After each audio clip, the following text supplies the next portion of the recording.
Esta es otra entrega de Séptima Noche, este programa que emitimos semanalmente por Celta Televisión con la dirección de Andrés Braniano, la cámara de Yael Wolfram, la edición de Gonzalo Tomás y aquí en La Perla, en este lugar tan bonito que tenemos en Tres Arroyos, con la gentileza de Gabriel Sandoval, el concesionario de la confitería. Y como siempre, por supuesto, invitando gente de Tres Arroyos que se destaca en distintos ámbitos, que tiene trayectoria.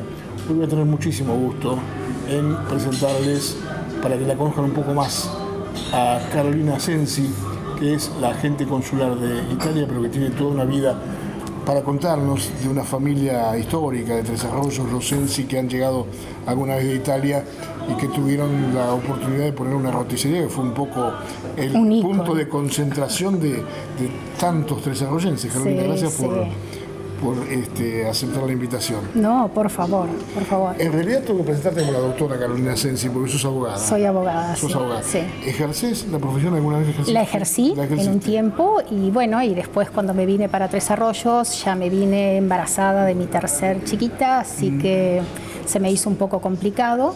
Me habían ofrecido ya la agencia consular y bueno, y dio la coincidencia que llegué en diciembre de 1987 a Tres Arroyos y en marzo del 88 ya estaba jurando como agente consular. Eso hizo que postergara un poco, dejara de lado un poco mi profesión, porque empecé a trabajar, hice algunas sucesiones, pero después cuando empecé con todo esto ya es como que tenía que aprender a ver de qué se trataba toda la parte diplomática, ¿no?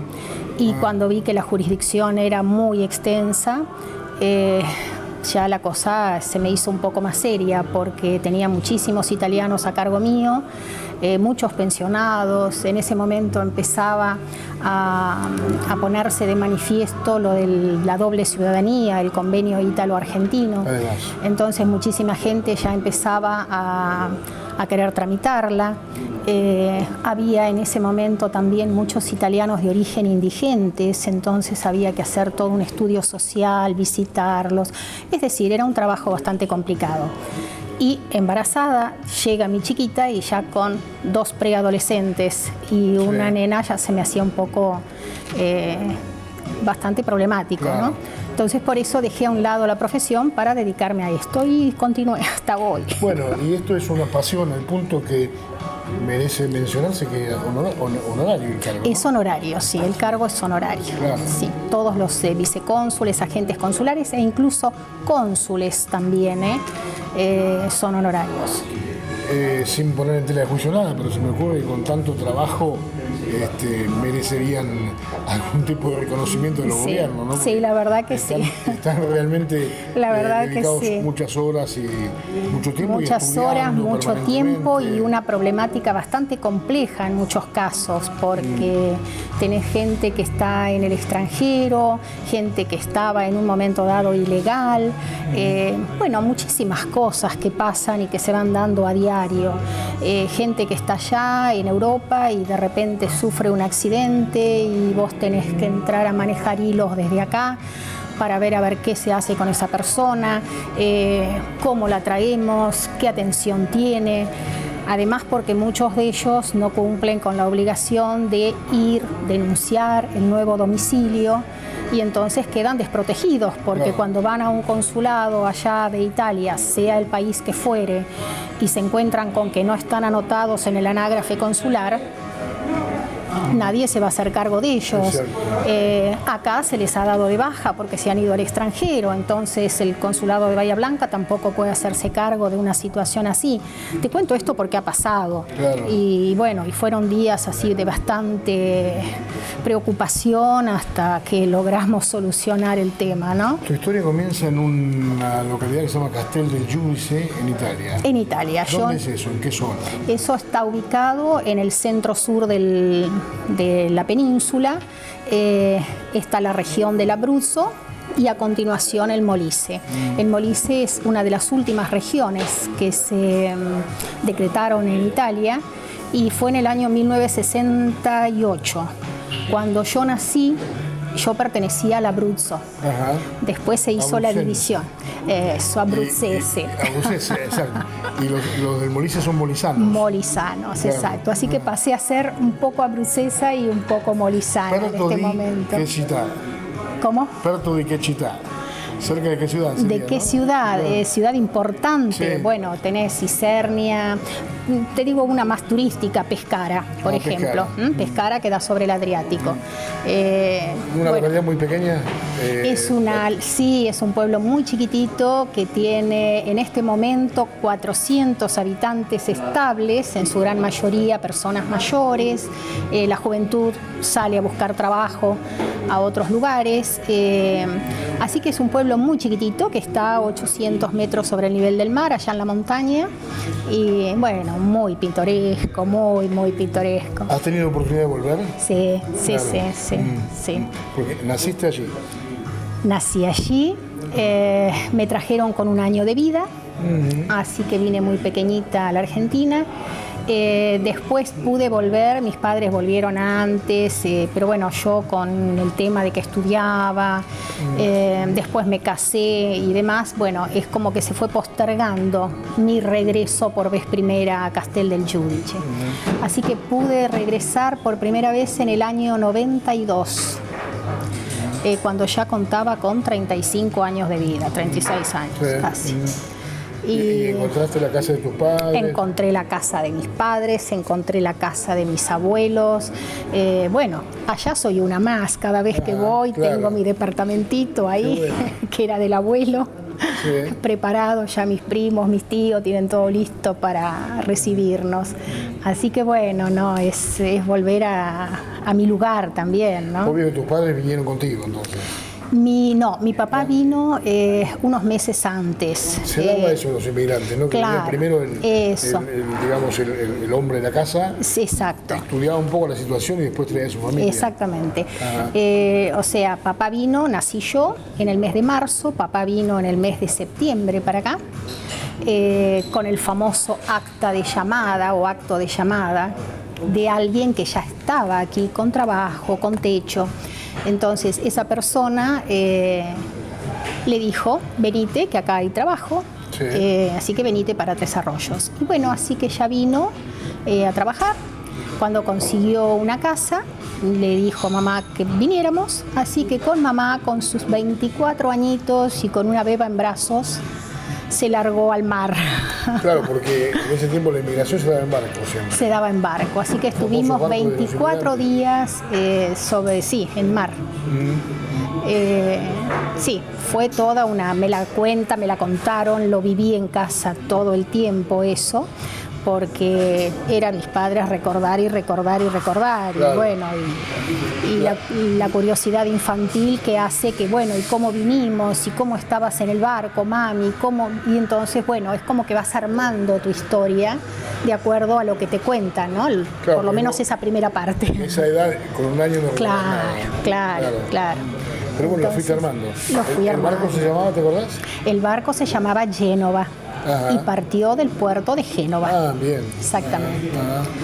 Así que partimos un 4 de mayo y bueno, y llegamos aquí a casi al mes, prácticamente 20 y pico de días. Claro, 22 días. Inmigrantes que venían con distintos tipos de historias. Sí, vos venías si se quiere, organizada por tu padre, digamos, pero había gente que venía para ver qué pasaba, ¿no? Seguro. Llegaban al puerto de Buenos Aires, muchísimos no conocían casos. El español, no sabían dónde ir también, ¿no? Muchísimos casos, y en especial jóvenes. Eso lo fui conociendo esas historias con la agencia consular. Claro. Porque cuando empieza la gente a contarme la historia familiar para poder armarla y llegar a la famosa ciudadanía, te empiezan a decir, y mi bisabuelo vino en un barco, pero vino escondido en una bodega porque era menor de edad, muchos de 14, 12 años, bueno, triste, una vida muy triste. En algunos casos venían huyendo de la guerra, de la crisis, depende de la y sí, época, ¿no? Sí, porque fue generalmente, o sea, la masa inmigratoria que vino en el 53 en adelante hasta el 60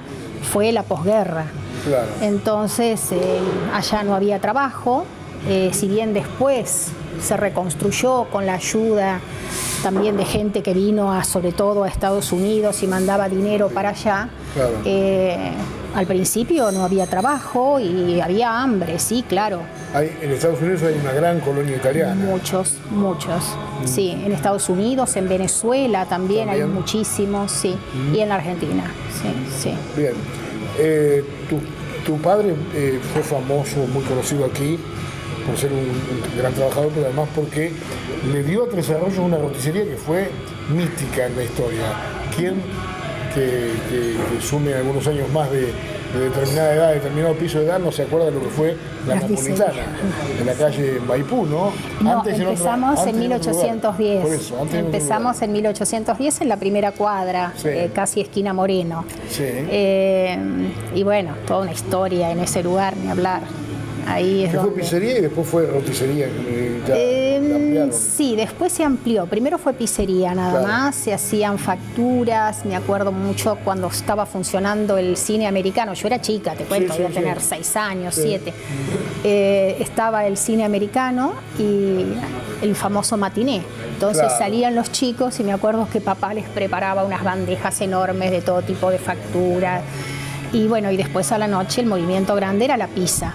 Claro. Y después se fue agregando, se fueron comprando espiedos y empezaron ya con la parte de roticería. Sí, el famoso espiedo de la napolitana con los pollos, que mucha gente lo hacía, digamos, hacía el programa el domingo o voy a la napolitana o el sábado y, digamos, encargo un pollo y esa va a ser la exquisita cena de la familia. Sí, no hay más espiedos en Tres Arroyos prácticamente. No hay espiedos, no, tenés razón. No. Papá también hacía, mira, ahora me estoy acordando, los domingos al mediodía, pastas.